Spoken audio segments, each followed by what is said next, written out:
Соёлын өвийн үндэсний төв толилуулж байна. Хинт аймгийн дэлгэр хан сумын нутаг авраг тосонгийн аршин сууйлаас урагш аврагын голын хойд хөвөнд аршаан дэрсний ухаан нэртэй толгод энэ дунд аврагын балгас хэмээх эртний хотын туур бий.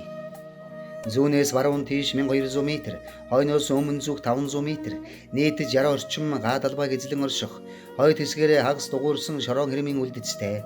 Зүүн баруун хэсгийг нэвд гарсан гол гудамжны хоёр талаар олон тооны барилгын ортой.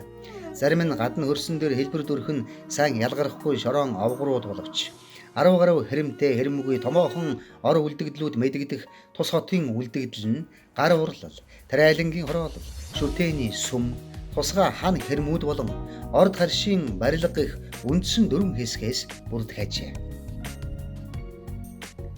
Энэхүү хотын туурийг 1950-аад онд Эрдэмтэн Пэрлэ үзэж Монголын нууц товчоонд өгүүлэгдэх хэрлэнгийн хөдөө аралдах Чингис хааны их орд аврууг орд мөн хэмээн тогтоож 1961-ээс 1976 онуудад бага хэмжээгээр малтан шинжилжээ.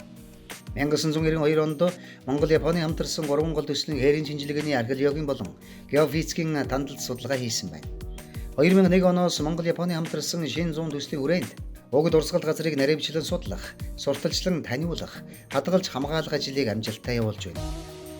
Малтлаг судалгааны үр дүнд нутгийнхан аврагын балгас хэмээн нэрлэдэг эртний туурийг Чингис хааны их авруугийн үлдэс төдийгүй дараах үеүүдэд Монголын их хаадын хаан суурьнд суух төв, их Монгол улсын анхны нийслэл хот шинжтэй оршин тогтнож байсан түүхэн чухал дурсгалт газар мөн болохыг баталсан юм. Хэрлэнгийн хөдөө арлын бүс нутагт Монголын эзэнт гүрний үеийн хамгийн чухал археологийн дурсгалууд хадгалагдаж байгаа бөгөөд үүний гол төлөөлөл нь аврагын балгас буюу Чингис хааны их аврууг ордын туур юм. Түүхэн сурвалж бичгүүдэд тэмдэглэгдсэн баримтаас үзвэл Чингис хаан улирлын шинжтэй дөрвөн ордтой байжээ.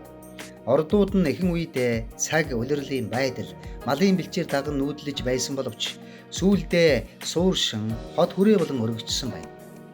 Эдгээрээс их аврууг орд нь хамгийн хүндтэй гол орд байсан бөгөөд хэрлэнгийн хөдөө аралд оршиж үйл хэргийг нь бүртээ хатан эрхлэн явуулдаг байсан ажээ.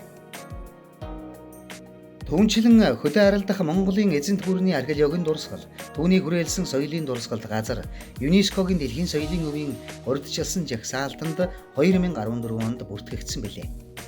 Энэхүү дурсгалыг Монгол улсын засгийн газрын 2020 оны 13 дугаар тогтоолоор улсын хамгаалтанд байх түүх, соёлын үл хөдлөх дурсгалын жагсаалтад баталжээ.